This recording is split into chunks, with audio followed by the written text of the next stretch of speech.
Well, hey there team, welcome back to the channel and welcome to my overview of Out of Hands. So if you're not across it, I do overviews on this channel. It's where I have a look at the first 2 hours of a game. It's a Steam refund window. Steam reckons you can make your mind up about a game in that time. I generally agree. I would say 20 hours in, you're probably not going to change your mind about how you felt 2 hours in. So it's a short and punchy video, broad strokes info, keep it around 10 minutes, and then you can make up your mind on your own. Right, so this might be one of the weirdest games that I've played this year, but that doesn't mean that it's not great. In fact, it is. It is excellent. I really like this game. It's so unusual and clever, but also, you know, entering into a genre that a lot of people have fatigue for, myself included. The run-based roguelike type, well, I guess this isn't really run-based actually. It sort of just keeps going. This is more of a campaign, but regardless, these deck-building type card battler games.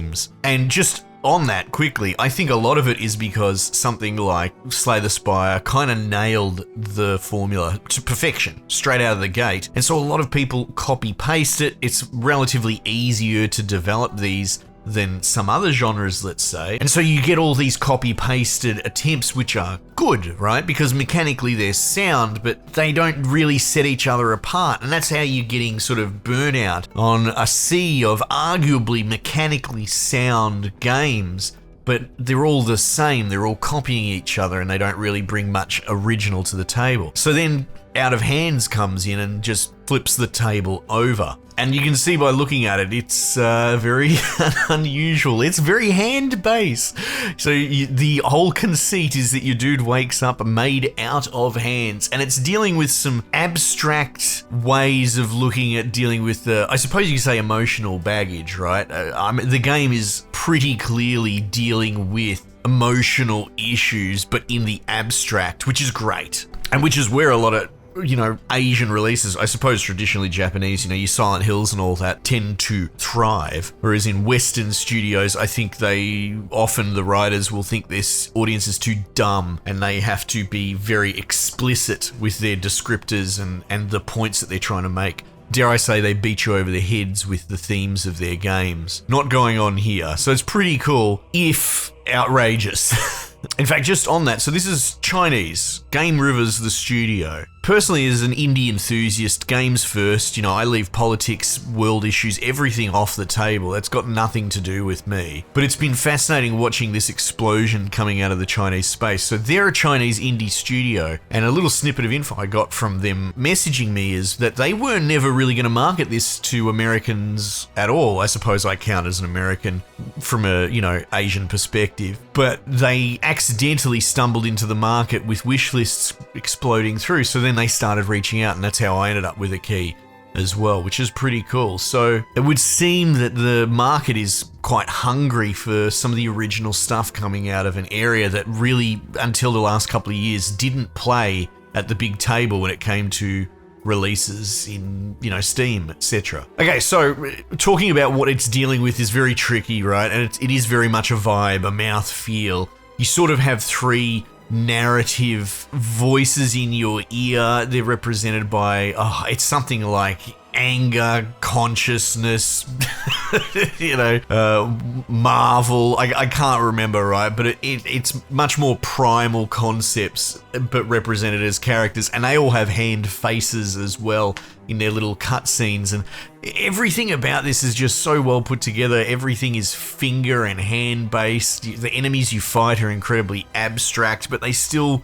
conceptually make sense when turned tangible and you have to interact with them mechanically. So like, you'll verse enemies, let's think of them as a backline. There's a backline and a front line, and the backline will be the named enemies, and they'll be in a Polaroid photo of something weird, right? And they spawn little frontline dudes that have tendrils tying them back to the backline. And generally speaking, you'll be versing 3 backliners. The center one's probably the boss, and the 2 side things will be something equivalent to your hands in a way, right? So sort of his left and right henchmen. And all of them are spawning their own little warriors to fight you in the front. And those things will be emotions to a point, you know, something like passion or anger. And you can mouse over them and they will explain what they do. Some of them, every time that you attack, their health goes down by 1, and that's a way to kill them or wipe the board with multiple attacks. Inversely, there's ones that do the opposite. Their health or number, whatever you would like to call it, will go up by 1 every time you attack. And generally speaking, when it's their turn to attack, they'll hit your heart, which is the center card, your beating heart, which is a fist beating, which is great, but you can change your heart. There's sort of a customization to risk and reward of the type of heart you take versus how big your health bar is. But they'll attack your heart with their number. So if it's a 7 HP dude, he'll attack with 7s. It's not very complicated. You have 3 energy points in a round. And with that, you can grab things from your deck sideboard with your hands. Over the course of the game, through various mutations and weird stuff, you can get more hands, which I've done, which are okay. Often the hands will have a gimmick that they do themselves, like an attack or what have you. But generally speaking, holding multiple objects has limited functionality. It is useful, but the exhausting of a mana crystal, of an action point, whatever you want to call it, is literally picking up a card and putting it in your hand. Now, using the card, that costs nothing, and often they will have ammo to a point. So if you pick up like a fountain pen, that will come in a stack of 2 and it'll be value 4 attacks, so you can stab twice with that, bearing in mind the basic rules of, generally speaking, you can't attack the back line, you got to fight through the front line, and the backline dudes will have multiple health bars as represented by these little eye objects, so you might have to defeat them 4 times or whatever. So it's not the most complicated rule set, and it's a very clever way of, like I said, when you're moving between missions and dealing with the story, it is working in the abstract, in the feelings, and it's cool. I actually think it's really well constructed. I compared aspects of it to Silent Hill previously, and people will lap that up. But that's because that's kind of what's going on here. Albeit, this isn't really scary. Like, you might get a bit weirded out by the fingers and the hands, and it has horror, I suppose, as a trapping, but in the same sense, I would say, in how horror is in Resident Evil. I've said this before. The Resident Evil isn't strictly a horror game, it just happens to be a more of a Castlevania type game set in like a zombie setting. I don't know anyone that's ever really scared of the Resident Evil games, apart from maybe 7. So yeah, and you build out your deck as you go along. You can buy some cards, you'll be rewarded some cards. It is one long run, and you will be able to go to these like sanctuary spaces as you explore this world map where you can change your deck, you can move cards in and out. There's this nightmare level system which is akin to something like the light system from Darkest Dungeon of all things. So as you go along, the nightmare's going to go higher, but if you collect matches, you can light them to lower the nightmare. But you're kind of incentive because the higher nightmare rewards you with more currency when you finish a battle, and then you can buy more cards and you have more options. But then there's all sorts of stuff going on, like the higher the nightmare level, the more likely you're going to get curses on your cards after a battle. And so like I had a ruler that I used a lot. It was like 10 damage, 1 tap, but that got cursed so badly that picking it up would give me permanent health loss, and to the point where it got cursed out of my deck. And I'm not sure if I'm ever going to get it back in or if I can clear curses, but now I'm not allowed to take that card at all. So there's some sort of permanency going on there, and I wonder where it ends, or maybe I just end up with half a deck full of deleted cards. But that's not stopping me from pushing the nightmare level up. So I've got all these curses in my deck, but I'm getting lots of coins and I'm buying more cards, and it's really wild. This first sort of area I'm exploring has been like a school. You can move around, and clearly the main character, it's all very amnesiac. Like, why am I made of hands? And your emotional psyche 3 sidekicks are kind of like, well, let's figure it out together, right?